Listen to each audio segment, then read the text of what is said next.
Muitas dessas transportadoras foram vencidas por crises, má gestão, altos custos e pela concorrência pesada. Hoje, vamos relembrar as histórias dessas marcas que marcaram época e entender o que fez elas sumirem do mapa. Expresso Araçatuba foi uma das maiores transportadoras do estado de São Paulo. Com sede em Araçatuba e presença forte no Sudeste, mantinha uma frota robusta, composta principalmente por caminhões baú e Cider, além de ter filiais espalhadas por diversas cidades brasileiras. Atuava no transporte de cargas fracionadas, encomendas e mercadorias paletizadas. Era muito procurada por indústrias e grandes comércios, mas, nos anos 2000, a combinação de má gestão e a entrada de grandes operadores logísticos nacionais e internacionais minou sua participação no mercado. Sem capital para investir em renovação de frota e tecnologia, a empresa acabou fechando as portas. Vasca Transportes. Uma empresa menor em tamanho, mas muito lembrada pelos caminhões bem cuidados e personalizados. Atuou principalmente nos anos 80 e 90, focando no transporte entre as regiões Sul e Sudeste. Os motoristas que passaram por lá lembram do cuidado com a manutenção e do bom relacionamento interno. Mas, com a logística brasileira evoluindo rapidamente, exigindo rastreamento, integração de sistemas e maior eficiência, a Vasca não conseguiu acompanhar. No início dos anos 2000, sumiu das estradas. Rodo Tigre. Criada no fim dos anos 60 para atender exclusivamente o Grupo Tigre, um dos maiores fabricantes de tubos e conexões do país, a Rodo Tigre se tornou referência no transporte corporativo. Seu trabalho era essencial: abastecer revendas, construtoras e clientes do grupo em todo o território nacional. Com sede em Joinville, Santa Catarina, manteve operações fortes por décadas. Porém, uma reestruturação interna do Grupo Tigre levou ao encerramento da transportadora, que deixou saudade entre funcionários e clientes. DM Logística.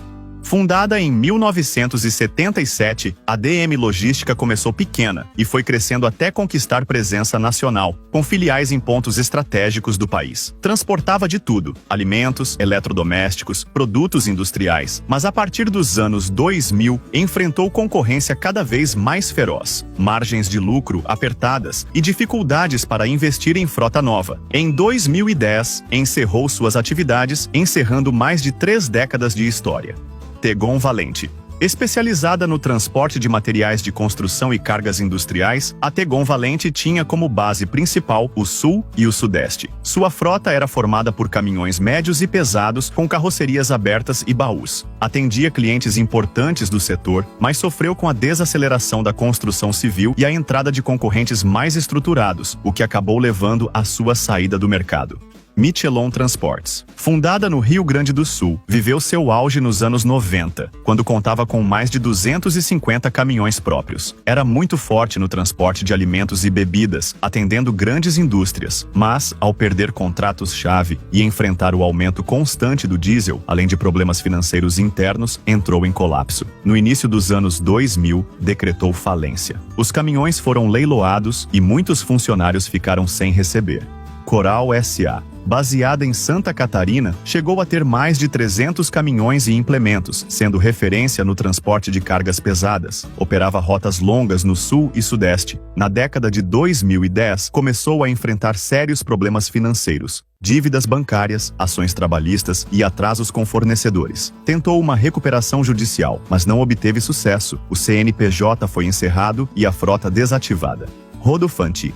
Fundada em 1966 em Canoas, no Rio Grande do Sul, foi presença constante nas rodovias da região sul. Atuou com cargas diversas e tinha boa reputação. Em 2016, entrou em recuperação judicial, mas não conseguiu reverter a situação. Em julho de 2024, a falência foi decretada oficialmente.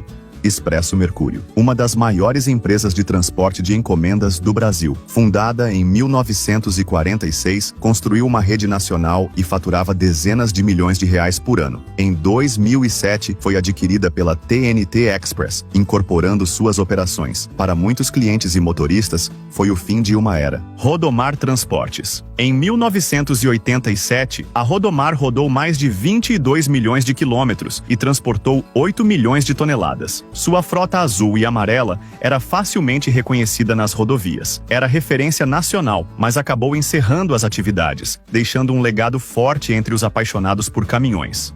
Translor. Especializada no transporte de veículos, utilizando caminhões cegonhas, a Translor teve décadas de destaque, principalmente atendendo montadoras e concessionárias. Com o tempo, perdeu espaço para concorrentes e encerrou as operações. Etsul Transportes, com sede no Paraná, chegou a operar com mais de 300 caminhões. Atendia grandes setores como eletrodomésticos e alimentos, especialmente no Sul e Sudeste. Após perder contratos importantes com redes varejistas, tentou terceirizar parte da frota para reduzir custos, mas não deu certo. Em 2014, a empresa quebrou.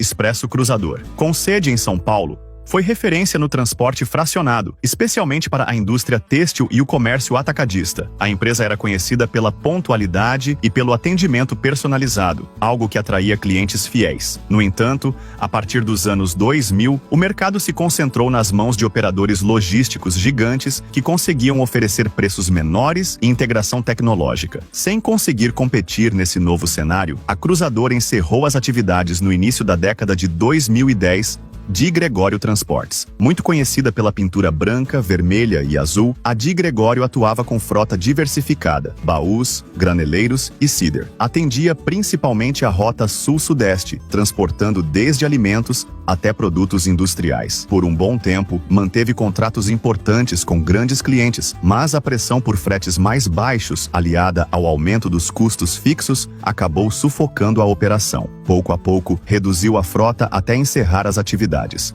Rebeschini Transportes. Com forte presença nos anos 2000, a Rebeschini era muito vista no transporte de cargas secas e industriais. Operava com caminhões próprios e agregados, cobrindo principalmente o sul e o sudeste. A queda da demanda, combinada com o aumento do diesel e pedágios, foi corroendo a lucratividade. Sem margens para manter a operação saudável, acabou deixando as estradas. Essas empresas foram parte importante da história do transporte brasileiro. Algumas começaram pequenas e viraram gigantes. Outras já nasceram grandes e dominaram o mercado por décadas, mas todas enfrentaram o mesmo desafio: um setor cada vez mais competitivo, custos em alta e necessidade constante de modernização. Quem não se adaptou acabou ficando pelo caminho.